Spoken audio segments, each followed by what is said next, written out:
नमस्कार, मैं हूं पुनीत पाठक और आप देख रहे हैं मध्य प्रदेश की बात। बहुत स्वागत है आप सबका। लॉकडाउन के बीच में मध्य प्रदेश की शिवराज सरकार ने मजदूरों को बड़ी राहत देते हुए उनके घर वापसी की व्यवस्था की है और इस व्यवस्था के तहत सरकार ने दूसरे राज्यों में, पड़ोसी राज्यों में फंसे अपने सैकड़ों हजारों मजदूरों के लिए बसों का इंतजाम किया, उन बसों को भेज दिया। मजदूरों के आने का सिलसिला भी शुरू हो गया। लेकिन इन सब के बीच में प्रदेश के लोगों की एक बड़ी चिंता भी उभरी और व्यक्त की जा रही है कि जब ये मजदूर वापस आ रहे हैं तो कहीं अपने साथ कोई संक्रमण तो नहीं ला रहे हैं। कहीं इन मजदूरों को अगर प्रॉपर तरीके से जांचा ना गया या इनमें से कोई भी नियम का पालन अगर नहीं करता है, क्वारंटाइन नहीं होता है, क्वारंटाइन नियमों को प्रॉपर पालन नहीं करता है, उनकी मॉनिटरिंग सुनिश्चित नहीं होती है, तो फिर क्या होगा। इस दौर में एक चूक भारी पड़ सकती है। इस पर बात करेंगे एक रिपोर्ट देखने के बाद।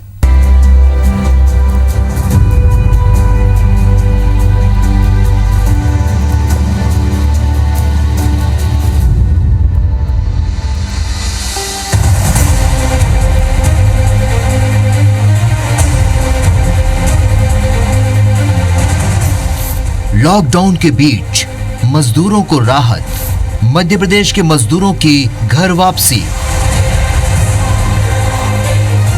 कोरोना और लॉकडाउन की वजह से दूसरे राज्यों में फंसे मध्य प्रदेश के मजदूरों को वापस लाने की प्रक्रिया शुरू हो गई है।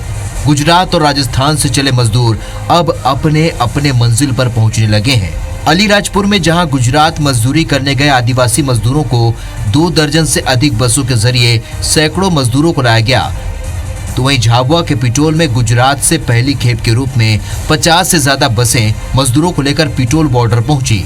इसी तरह दूसरे जिलों में फंसे मजदूरों को भी उनके गृह जिले भेजने का सिलसिला जारी है। मेरा नाम है, काम करने गया था सूरत, धार जिले के है। यहाँ पे लॉकडाउन हो गया तो यहाँ रुक गया, यहाँ से निकाला। अभी शिवराज सिंह चौहान मामा मुख्यमंत्री मामा घर पे ले जा सके हम लोग को। काम करने गया था, लॉकडाउन में फंसा। वहाँ से पैदल चल के हम छोटाउदेपुर पहुँचे। छोटाउदेपुर को हमको 25 दिन रोका गया चेकअप करके। चेकअप होने के बाद हमारा शिवराज मामा ने हमको घर पहुँचाने की व्यवस्था कर दी। घर पहुँच रहे हम सुरक्षित। खूब खूब आभार शिवराज मामा की। जाहिर है मुख्यमंत्री शिवराज सिंह चौहान ने कहा था कि लॉकडाउन के कारण दूसरे राज्यों में फंसे प्रदेश के मजदूरों को वापस लाया जाएगा। इसके लिए जरूरी कदम उठाए जाएंगे। मजदूरों को वापस लाकर राज्य सरकार ने अपना वादा पूरा किया। इधर कांग्रेस सवाल उठा रही है कि मजदूरों को वापस लाने के लिए सरकार को पॉलिसी बनाकर काम करना चाहिए। मध्य प्रदेश के अन्य जिलों के जो मजदूर हैं, जो खेती के काम के लिए आए थे, कटाई के काम के लिए आए थे, अन्य स्थानों पर मजदूरी करते थे, लॉकडाउन के कारण वो अपने घर नहीं जा पा रहे थे। यद्यपि हम यहीं पर उनकी व्यवस्था कर रहे थे, लेकिन आपके घरों से कब तक दूर रहे थे। इसलिए हमने फैसला किया कि प्रदेश के अन्य जिलों के मजदूर अगर किसी जिले में फंसे हैं तो हमारे भाई बहनों को हम उनके जिले में भेजेंगे। ऐसे मजदूरों को बस इत्यादि साधनों के माध्यम से उनके गृह जिले, गृह ग्राम भेजने का काम प्रारंभ हो गया है। हम पैदल नहीं चल रहे थे। अटक गया पूना में, कोई रीवा में, कोई लोग यहाँ अटक गए। उनके जाने पे कोई पॉलिसी नहीं बन रही है। इससे लोग इजीली जहाँ जाना चाहते हैं, बाहर से जो आना चाहते हैं वो आ पाएँ। ये सबसे बड़ा फेवर। ये मैं परशुराम मंदिर में बैठा हूँ, 20 ब्राह्मण वहाँ फंसे हुए हैं महाराष्ट्र के अंदर।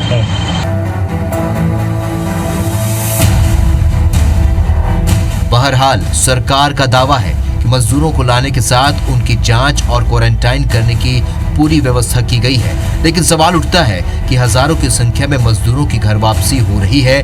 ऐसे में इनके क्वारंटाइन के लिए कैसी व्यवस्था की गई है? अगर किसी ने क्वारंटाइन के नियमों का पालन नहीं किया तो इसका अंजाम क्या होगा? कुल मिलाकर सवाल कई हैं, लेकिन लॉकडाउन में घर वापसी पर मजदूरों ने राहत की सांस ली होगी। Bureau report, IBC 24। तो चुनौतियां सबके सामने हैं। वापसी करवाना, नियमों का पालन करना, क्वारंटाइन की व्यवस्था को करके रखना, और क्वारंटाइन जब ये मजदूर हो जाएं तो फिर वो नियमों का पालन कर रहे हैं नहीं कर रहे हैं, इस बात का भी ख्याल रखना, क्योंकि मध्य प्रदेश में कोरोना संक्रमण की स्थिति अभी भी चिंताजनक स्टेज पर है। कई सारी जगह अभी भी अनकंट्रोल दिखाई पड़ती हैं और ऐसे में बढ़ते आंकड़ों के बीच में एक और चूक या एक जरा सी लापरवाही भारी पड़ सकती है। हमारे साथ में इस विषय पर बातचीत करने के लिए दो बहुत खास मेहमान हैं दोनों पक्षों से। फिरोज सिद्दीकी साहब कांग्रेस पार्टी का पक्ष रखेंगे, सुमित ओरछा जी भारतीय जनता पार्टी सत्ता पक्ष की तरफ से जुड़े हुए हैं। आप दोनों को नमस्कार, बहुत स्वागत है आपका इस मंच के ऊपर। सुमित ओरछा जी, पहले आप ही से ये प्रश्न है, एक बहुत ही गंभीर मसला है। एक तो साधुवाद के सरकार ने सोचा मजदूरों के मांग पर, उनके कहने पर उनके वापसी की जो सैकड़ों हजारों की संख्या में व्यवस्था की है, लेकिन ये चिंता भी गलत नहीं है कि जिनको क्वारंटाइन आप करके रखेंगे उनमें से एक भी चेन अगर ब्रेक होती है तो आज के हालात आपके सामने हैं, आने वाले हालात और चिंताजनक हो सकते हैं। हमारी संपूर्ण सरकार और प्रशासन इतना मुस्तैद है, अगर हम कहीं भी कोताही या लापरवाही बरतने की मंशा में होते तो वो प्रारंभिक इस समय पर ही इस तरह का निर्णय लिया जाता। लेकिन सभी तरह की व्यवस्थाओं को चाक चौबंद करने के बाद और सभी तरह के इंतजाम करने के बाद ही अब मजदूरों को मध्य प्रदेश के अंदर वापसी करने की योजना संपूर्ण सारे चरणबद्ध जिम्मेदारियां सौंपने के बाद प्रशासन को कि यहाँ से जब वहां से चलेंगे तो उनकी जांच होगी, मध्य प्रदेश की सीमा में आएंगे तो उनकी जांच होगी, इसके बाद जब वो अपने जिलों में पहुंचेंगे तो एक स्थान पर उनकी जिलेवार जांच होगी, इसके बाद में फिर उनको कहीं रखा जाएगा और जब वो सारे लोग स्वस्थ होंगे और इसके बाद उनको घरों में क्वारंटाइन किया जाएगा। मतलब 4 स्थितियों से निकाल करके उनका कई बार स्वास्थ्य परीक्षण करके और फिर समाज को अभी ये लॉकडाउन भले ही कुछ ढील दी जाएगी या दी जा रही है जैसा कल भारत सरकार ने कहा, लेकिन पुनीत जी सोशल डिस्टेंसिंग और इंडिविजुअल डिस्टेंसिंग ये बरकरार रहेगा, लंबे समय तक बरकरार रहेगा और इसका समाज को पालन करना है। ये एक बार सरकार विभिन्न माध्यमों से सरकार समाज से आह्वान कर रही है, तो आप इसका भी असर देखेंगे। लेकिन ऐसा नहीं है कि इन सब चीजों के भय की एक आशंका के चक्कर में हम अपने हजारों बेटे बेटी जो मध्य प्रदेश के लोग हैं, मध्य प्रदेश के नागरिक हैं, उन्हें हम अन्य राज्यों में लंबे समय तक एक अंधेरे पन में जो है छोड़ देंगे। ऐसा संवेदनशील मुख्यमंत्री माननीय शिवराज सिंह चौहान जी के रहते हुए संभव नहीं हो सकता है। हमें थोड़ा सा वक्त लगा करने में, हम स्वीकार कर। चलिए, सुमित जी से फिलहाल हमारा संपर्क कटा है और इस दौर में चूंकि जुड़ने का सिलसिला भी थोड़ा अलग तरीके से होता है, बीच में उनसे संपर्क कटा है, लेकिन फिर वापस उनसे जुड़कर उनकी बात पूरी सुनेंगे। फिरोज सिद्दीकी साहब, आपने सुना होगा सुमित ओरछा जी को, बीजेपी को, उनका यह कहना है कि सब कुछ सोच समझकर वक्त लेकर के ही मजदूरों की वापसी कराई जा रही है। कांग्रेस की चिंता अपनी जगह ठीक है, विपक्ष की चिंता ठीक है, लेकिन उनका कहना है इंतजाम करके ही वापस लाया जा रहा है। देखिए, कोई पॉलिसी नहीं है, जैसे कि पीसी शर्मा जी ने कहा, पूर्व मंत्री। असल बात यह है कि जब लाखों की तादाद में मजदूर चल रहे थे, बिना सोचे समझे लॉकडाउन किया, यही लोगों को पहले ही लॉकडाउन से पहले अपने अपने घरों तक पहुंचा देते थे। हमारे श्योपुर के थे कई मजदूर, छतरपुर के थे, सबसे ज्यादा बुंदेलखंड की लेबर थी जो पंजाब से लेके कश्मीर, पंजाब से लेके सब जगह फंसी थी, उसको कोई राहत नहीं दी गई। वो तो सब ज्यादातर लोग आ चुके हैं, अब कुछ हजारों लोग बचे हैं। सरकार अगर उनकी मदद कर रही है तो ये अच्छी बात है, तो कांग्रेस की ही मांग थी। जैसा कि सुमित ओरछा जी कह रहे थे, भारतीय जनता पार्टी कह रही है कि हम 4 स्टेज में उनकी टेस्ट करेंगे। टेस्टिंग किट ही कहाँ है साहब, रैपिड टेस्ट किट ही कहाँ है? यहाँ तो ना पीईपी है, उपकरण है, सेफ्टी किट है, ना ही वेंटिलेटर्स है। अभी तो वो टेंडर प्रक्रिया में है, 1.5 महीना हो चुका लॉकडाउन को।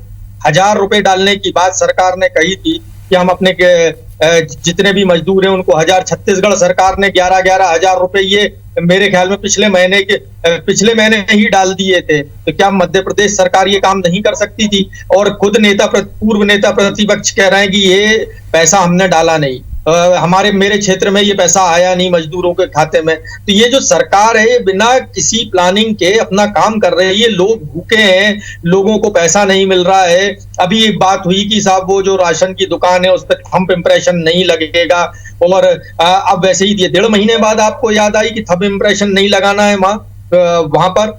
क्या ये सरकार बताएगी कि कौन कौन से स्थान उसने चिन्हित किए क्वारंटीन करने के लिए इन मजदूरों को? क्या इनके पास रैपिड टेस्ट किट है कि मजदूरों को जिस भी राज्य से ये बसों में लेंगे तो वहां रैपिड टेस्ट किट से उनका टेस्टिंग करेंगे? साहब, अगर आप जुड़े हुए और सुन रहे हैं तो जवाब दें। जी, में बहुत सारे प्रश्न हैं, क्योंकि उत्तर तो इसलिए सारे इनके जो आपत्तियां हैं, इनके जो प्रश्न हैं, वो झूठ के धरातल पर हैं। माननीय गोपाल भार्गव जी ने स्पष्ट किया है कि हमारे इतने मजदूरों के खातों में पैसे गए हैं, इतने मजदूर और बचे हैं, उनको भेज दिया जाए। इसलिए इनका पहला प्रश्न ये बुनियादी रूप से खारिज हो जाता है। दूसरा, इन्होंने कहा कि पीपीई किट मध्य प्रदेश में नहीं है। केंद्रीय दल निरीक्षण करके गया है और कल की प्रेस कॉन्फ्रेंस में केंद्रीय गृह मंत्रालय की प्रवक्ता ने कहा है कि हमारे केंद्रीय दल ने इस बात को लेकर के पूरी संतुष्टि जाहिर की है कि वहां पर तमाम इंतजामात हैं, तमाम तरह की व्यवस्थाएं हैं और उनके जितनी आवश्यकता है उससे ज्यादा वहां पर उपलब्धता है। इसलिए इस तरह की बातें भी खारिज हो जाती है। तीसरा इनका प्रश्न है कि क्वारंटीन सेंटर कहां बनाए गए हैं। भैया, हमने आपको बताया कि जिस राज्य से सीमा में जब प्रवेश करेंगे तो वहां पर क्वारंटीन सेंटर बनाए गए हैं और जिला स्तर पर क्वारंटीन सेंटर बनाए गए हैं। इसके बाद जब वहां पर यहां से डिस्ट्रीब्यूशन होगा वहां पर उनको क्वारंटीन सेंटर बनाए गए हैं। इसलिए पहले आप जानकारी करिए पीसी शर्मा जी के बयान को। अब मध्य प्रदेश सरकार का बयान नहीं मानिए, थोड़ा नींद से तंद्रा से जाग जाइए और मान लीजिए कि अब वो सरकार में नहीं है, इसलिए वो तो सरकार जाने की हताशा में, कुंठा में जो कुछ कह रहे हैं उसको आप लोग। मैं एक बात पुनीत जी बहुत विनम्रता से कहना चाहता हूं, इस देश पर शताब्दी का सबसे बड़ा संकट आया है और इस सबसे बड़े संकट के समय पर ना ये सवाल। चलिए, उनका संपर्क अभी फिर से बीच में गया हुआ। सिद्दीकी साहब, उत्तर देना चाहेंगे? आपके सारे प्रश्न निराधार हैं, गलत जानकारियों के आधार पर हैं। देखिए हम कांग्रेस जो है बिना निराधार बिना आधार के बात नहीं कहती। ये सारी बातें मीडिया रिपोर्ट्स में है। खुद पूर्व नेता प्रतिपक्ष गोपाल भार्गव जी का बयान है। अभी पहले अरे सुनिए तो सुमित जी जरा सुन लीजिए, धैर्य रखिए। कांग्रेस राजनीति नहीं करना चाहती इस विकट परिस्थितियों में, लेकिन आप जो है अपने सवालों से बचते हैं। क्यों उज्जैन में डॉक्टरों ने अभी हंगामा खड़ा किया, ये बताइए आप? पूरे देश के डॉक्टरों ने अभी व्हाइट नोटिस जारी किया कि हमको है ना जो है जरूरी उपकरण नहीं मिल रहे हैं। क्यों डीजीपी को ये बात कहना पड़ी कि है ना जवानों की ड्यूटी ना लगाएं अगर पीईपी किट ना हो? क्यों अभी ये पेपरों में फ्रंट पेज हेडलाइंस आ रही हैं कि जो भी वेंटिलेटर्स हैं, पीईपी किट्स हैं और जो अपना रैपिड टेस्टिंग किट्स हैं, इनके तो अभी टेंडर की प्रक्रिया में अभी टेक्निकल कमेटी की बैठक नहीं हुई है, 3-4 दिन पहले का मामला है। तो क्या 1.5 महीने बाद आप सब चीजों को लेके चेत रहे हैं? हम तो लोगों के लिए सवाल उठा रहे हैं। हमको आज कोई चुनाव नहीं है, लेकिन लोगों के लिए अगर इस विपत्ति में भी हम विपक्ष का धर्म नहीं निभा पाए तो फिर हम विपक्ष का धर्म कब निभाएगी कांग्रेस? ये सवाल है, इसलिए हम आप पर सवाल इकट्ठा खड़े कर रहे हैं। आपको हमारे सवालों का जवाब देना चाहिए, सिद्दीकी साहब उत्तर भी लेते चले जी। पुनीत जी, शताब्दी का सबसे बड़ा संकट इस देश के ऊपर आया, दुनिया के ऊपर आया। उस समय ना कांग्रेस ने अपने आप को समर्पण के साथ प्रस्तुत किया, समर्पण के लिए प्रस्तुत किया, ना इनके विधायकों ने, ना सांसदों ने किसी प्रकार का आर्थिक सहयोग, अपनी वेतन से स्वैच्छिक सहयोग सरकार के साथ दिया और ना ही कांग्रेसी लोग समाज के साथ सेवा करने के लिए प्रस्तुत हुए, ना ही किसी प्रकार की सेवा कार्य में लोग आगे आए। सिर्फ सुबह उठना, पत्र लिखना और पत्र लिख करके एक सुझाव देकर के सो जाना, ये इनकी दैनिक दिनचर्या बन गई है। इतने सुझाव उन्होंने सरकार को दिए हैं, उनमें से 1% भी अगर करके गए होते तो परिस्थितियां हमारे सामने इतना जटिल ना होती। लेकिन हमारी सरकार ने, इनको कहना चाहिए कि केंद्रीय दल जिस बात पर जो है संतुष्टि जाहिर कर रहा है, उसको भी ये सिरे से झुठला रहे हैं कि पीपीई किट्स नहीं है। एक तो पीपीई किट्स बोला जाता है, पीपीई किट्स जैसा कुछ नहीं होता है। मैं फिरोज सिद्दीकी जी को, हमारे बहुत अच्छे मित्र, उनको बताना चाहता हूं, जो पीपीई किट्स हैं, पर्सनल प्रोटेक्शन इक्विपमेंट्स हैं, वो सरकार के पास उपलब्ध हैं और भविष्य के लिए वो टेंडर्स किए गए। जिन टेंडर्स के लिए आप रो रहे हैं, अगर स्थितियां कहीं भगवान न करे, कोई संकट के काल के लिए कोई ऐसी परिस्थिति आती है जब कोई कम्युनिटी ट्रांसफर होता है, उस स्थिति के लिए सुमित जी आप बोलते ही जाएंगे कि जवाब भी देंगे। हमारे पास सुमित जी सरकार के लिए चाहिए। सुमित जी आप जवाब भी देंगे या बोलते ही जाएंगे? मेरा सवाल ये है, क्यों उज्जैन में डॉक्टरों ने ये बात की है? फिरोज जी सुन लीजिए, आपके प्रश्न का मैं आपके समय पर नहीं बोला था। आप तो फिर जेल में क्यों ऐसी स्थिति हुई, उत्पन्न हुई? यहाँ भोपाल में भी नहीं है लोगों के पास पीपीई किट।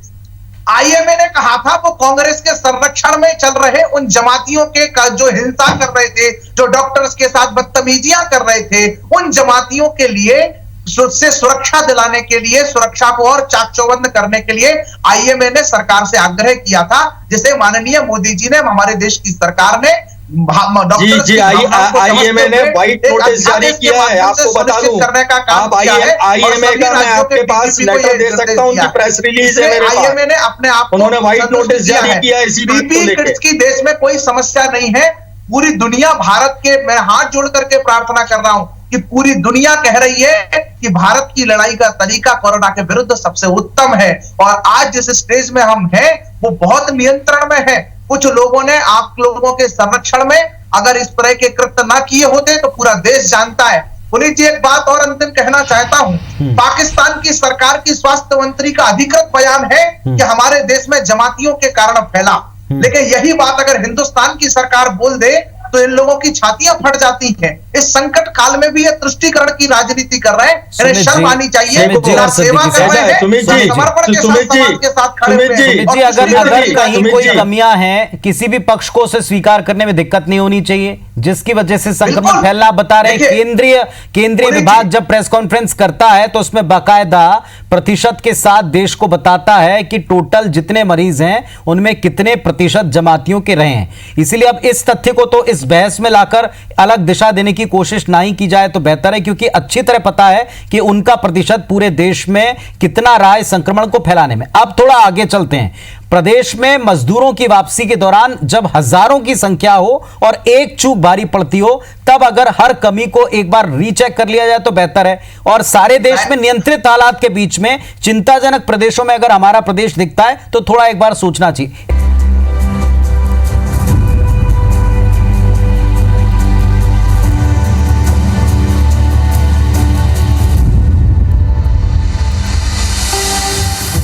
तो मजदूरों की वापसी के क्रम के बीच में कुछ चिंताएं हैं, और इन चिंताओं को पूरी तरह ना तो नकारा जा सकता है और ना ही इस बात को नकार सकते हैं कि इतनी देर बाद सरकार ने सोच समझकर व्यवस्थाएं करके ही इतना बड़ा कदम उठाया होगा, और ये इस समय जो जरूरी चीजें उन पर ध्यान रखा होगा, ये पूरी तरह उम्मीद कर सकते हैं। लेकिन जो प्रदेश के मौजूदा हालात हैं वो पूरी तरह चिंता मुक्त भी नहीं है, ये भी एक हकीकत है जो सबके सामने है। सुमित जी और फिरोज साहब हमारे साथ में लगातार इस विषय पर चर्चा करने के लिए जुड़े हुए हैं।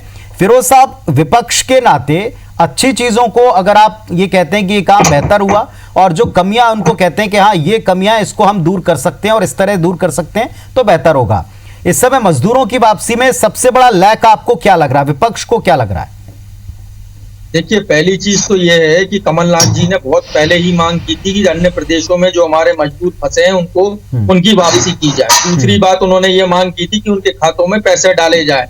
ये दोनों चीजों में सरकार ने चूक कर दी। अब जब लाखों मजदूर आ चुके, वापस आ गए, अब कुछ हजार बचे हैं, तो सरकार को ये तय कर लेना चाहिए कि उनको तरीके से क्वारंटीन किया जाए, उनकी प्रॉपर सही जांच हो, उनको सही सुविधाएं मिलें, जो कि डिजास्टर मैनेजमेंट एक्ट में बाकायदा लिखा है कि सैनिटेशन अच्छा हो, फूड हो, ड्रिंकिंग हो, शेल्टर हो। तो इन सब चीजों की सरकार को चाक चौबंद व्यवस्था करनी चाहिए। अगर सरकार बुला रही है तो ये अच्छी बात है। एक सवाल आपसे सिद्दीकी साहब, आपका भी एक समृद्ध संगठन है, आपने भी अभी कुछ समय पहले तक प्रदेश में सरकार रन की चलाई है, आपको भी अच्छी तरह जानकारियां हैं कि ये क्वारंटीन सेंटर कहां बनाए गए होंगे या कहां बनाए गए हैं, क्या इनकी व्यवस्थाएं, क्या अब विपक्ष के नाते आपकी भी जिम्मेदारी नहीं बनती एक बार आप भी जाकर स्वयं देखें कि क्या और किस तरह की व्यवस्थाएं ना अपने नियमों का पालन करते हुए, और उसका कोई डेटा, जैसा आप कह रहे हैं कि लाखों वापस आ गए, अब चंद हजार बचे हुए हैं, जो बचे हुए वो भी आपके हैं और जो आ गए वो भी आपके हैं, उनके बारे में भी स्पष्ट और डेटा के साथ बातचीत किया जाए सरकार के साथ? देखिए लॉकडाउन में कई सारी हमको समस्याएं आ रही, अन्यथा हम लोग भी तैयार हैं। हमारे को तो ये आदेश कर रखे हैं कि जो है सामाजिक संस्थाएं, हम तो खाना बांट रहे थे, हमारी प्रदेश कांग्रेस कमेटी लोगों के लिए खाना बना के दे रही थी, लेकिन सरकार ने आदेश कर दिए कि नहीं, अब सिर्फ सरकारी राशन बांटेगी, और सभी लोगों को उन्होंने अंदर कर दिए, सबके पास कैंसिल कर दिए, तो लोग तो अंदर चले गए। हम तो खुद चाहते हैं कि सरकार बताए, हमारी जिला कांग्रेस कमेटी जहां जहां भी हैं, जहां हमारी ब्लॉक इकाई हैं, हमारे कार्यकर्ता हैं, कांग्रेस सेवा दल है, वो जाके अब हाथ बटाने के लिए सरकार के साथ तैयार है, लेकिन सरकार कहाँ पास दे रही है, कहाँ एडमिनिस्ट्रेशन पास देता है लोगों को। यही तो दिक्कत है कि आप लॉकडाउन का उल्लंघन करते हैं। हम तो चाहे शराब बेचते पकड़े गए पुनीत जी, कांग्रेस के नेता सरकारी पास से शराब बेचते हुए पकड़े गए हैं, इनसे पूछिए क्या शराब बेचने के लिए पास चाहिए आपको? करिए। अरे जो आटा जो चोरी आपने क्या कार्रवाई की? सुन लीजिए जो शराब बेचते सरकारी पास पर शराब बेचने वाले कार्यकर्ता पर फिरोजी क्या कार्रवाई की आपकी? बिल्कुल हम उस पर अभी लॉकडाउन खुलने दीजिए, हमारा कार्यालय इसके लिए भी आपको मिल जाएगी। हाँ जी, अभी हमारा कार्यालय में भी ताला लगा हुआ है, आप ही के आदेश हैं वो सरकार के कि आप कार्यालय को बंद रखेंगे। हमारी जिला कांग्रेस कमेटियों के कार्यालय भी बंद है, कहीं कोई सा कार्यालय चालू नहीं है। एक सवाल आपसे, वक्त कम बच रहा है। आटा चोरी वालों को एक सवाल आपसे है सुमित जी, एक सवाल आपसे, अगर कोई भी चिंता थोड़ी देर के लिए, अगर आप किस पक्ष में कौन खड़ा है इसको भूलकर अगर आप ये देखें, प्रदेश के हालात चिंताजनक हैं। जो बेहद संक्रमित प्रदेशों में या कुछ जगह जहां तेजी से संक्रमण का कारण पकड़ में नहीं आ रहा, चेन ब्रेक नहीं हो पा रही, उनमें अगर हमारा प्रदेश शामिल है और इसमें सबसे स्वच्छ शहरों में से एक शहर और जिला शामिल है, इनमें राजधानी शामिल है, इनमें आपने एक ढील का जिक्र किया था, तो मुरैना की तस्वीर आपने IBS 24 पर या हमारे कैमरे से देखी होगी कि बाजार में खुलेआम सारी सोशल डिस्टेंसिंग की धज्जियां उड़ गई। ये लोगों के ऊपर तो है ही है, लेकिन ये प्रशासन पर, लोगों पर भी, बाकी के पालन कराने वाले लोगों पर भी जिम्मेदारी बनती है। तो फिर ऐसे में हजारों लोग जो वापस आ रहे हैं, जो पहले ही पीड़ित हैं, परेशान हैं, अब उनको क्वारंटीन में रहना है, अगर उनके बारे में थोड़ा एक्स्ट्रा अगर आप थोड़ा ध्यान दें तो कोई दिक्कत नहीं है। इस व्यवस्था में अगर कोई कमियां उनको सुनकर सुधार लें तो कोई दिक्कत नहीं है। हालात जितनी जल्दी सुधरेंगे, सरकार के ऊपर ही इसका श्रेय जाएगा, स्टाफ के ऊपर भी इसका श्रेय जाएगा। पुनीत जी, मैं आपकी बात का उत्तर देता हूं। एक तो जब प्रारंभ में ये जो बार बार कहा जा रहा है कि पहले जो मजदूर आए थे वो तो आ ही चुके हैं, पहले जो मजदूर आए थे उनके लिए भी प्रशासन ने व्यवस्था की थी। बीच में गृह मंत्रालय के निर्देश के कारण ये सिलसिला हमने बंद किया था। अब पुनः अब चूंकि स्थितियों को सारी तरह से नियंत्रण करके जब गृह मंत्रालय ने लॉकडाउन में कुछ दुकानों को और खोलने की अनुमति दी है, तब जाकर के हमने ये निर्णय लिया। जो प्रारंभिक दृश्य IBC और तमाम चैनलों के माध्यम से दिखाई दिए, उसके बाद थोड़ा सा इसको रोका भी है। कई जिलों में ये छूट प्राप्त होने के बावजूद भी हमने दुकानें जी अभी भी हम आपसे जब बात करें, सुमित जी माफ कीजिएगा, आपको बीच में रोक रहा हूं, ये तस्वीरें मैं दिखा रहा हूं और ये हम लोग दिखा रहे हैं, आप देखें जरा इस तस्वीर को। ये एक दिन की छूट का सिर्फ एक बात है, ये कोई आरोप नहीं है, एक दिन की छूट का, इस पर कटाक्ष हम भी करते हैं। ये एक दिन की छूट का नजारा है, हजारों लोग जब एक साथ आएंगे, डरे से में अपने घरों की तरफ लौट रहे हैं, कोई अव्यवस्था ना हो, उस पर दोबारा ध्यान दे लिया जाए, कोई दिक्कत नहीं इसमें। इसीलिए इसको रोल बैक किया है पुनीत जी। तुरंत प्रशासन ने इस बात को संज्ञान लेकर के, सरकार ने संज्ञान लेकर के अब लॉकडाउन खोलने की चरणबद्ध प्रक्रिया को थोड़ा सा और धीमा करने की कोशिश की है कि अब ये स्थिति भी नहीं बनने देंगे। और हम समाज से बार बार आह्वान कर रहे हैं कि अगर आप चाहते हैं कि लॉकडाउन खुले तो आपको वचन देना होगा सरकार को और प्रशासन को कि आप सोशल डिस्टेंसिंग का और इंडिविजुअल डिस्टेंसिंग का, चाहे जो मजबूरी हो, लेकिन 2 गज की दूरी हो, एक आदमी से 2 आदमी के बीच में, दूसरे आदमी के बीच में 2 गज की दूरी रहे, ये हमें सबको सुनिश्चित करना है। और इसके लिए हम व्यक्तिगत रूप से भी जन जागरूकता चलाएंगे, पार्टी हमारी पूरा जन जागरूकता चला रही है, कांग्रेस के लोग भी इस काम में हमारा साथ दें और बहुत जल्दी हम इस कोरोना से विजय ले, ये हम सब चाहते हैं। चिंताओं का स्वागत है पुनीत जी, ये जो चिंता करेंगे हम उनका स्वागत करेंगे, उसे दूर करेंगे। बस इसी चीज की आवश्यकता है सुमित जी, इस वक्त इसी चीज की आवश्यकता है, क्योंकि फिर दोहराएंगे, इस वक्त जो भी सियासी या पर्सनल आरोप प्रत्यारोप में उलझकर रह रहा है, घरों में बैठे लोग इसे बहुत अच्छी तरह देख सुन और समझ रहे हैं, और पहले से कहीं बेहतर, क्योंकि अब उनका पूरा फोकस आप लोग और जो डिबेट्स में या मीडिया में जो तस्वीरें आती हैं उन पर उनका पूरा ध्यान है, सूचनाओं पर उनका पूरा ध्यान है। राहत मिले, और इसमें ऐसी तस्वीरें दिखाने का मकसद केवल इतना होता है कि जिम्मेदारी लोगों की भी है, आम लोगों की भी है, प्रशासन की भी है, पालन कराने वाले और करने वाले दोनों की है। और अगर कोई कमी है, चाहे कोई भी पक्ष बताए, उसे वक्त रहते दूर कर लेना बेहतर है। एक चूक भारी पड़ सकती है, यह बात हमने कई जगह देखी है, जबलपुर में भी देखी है, कई जगहों पर हमने देखी कि एक छोटी सी चूक ने पूरे इलाके को दोबारा संक्रमण में झोंका है, कंप्लीट लॉकडाउन में झोंका है। बहुत शुक्रिया, वक्त कम था, जितनी चर्चा हम कर सके बहुत धन्यवाद, और बेहतर तरीके से निपट सकें, समस्या से उबर सकें, ये उम्मीद करते हैं।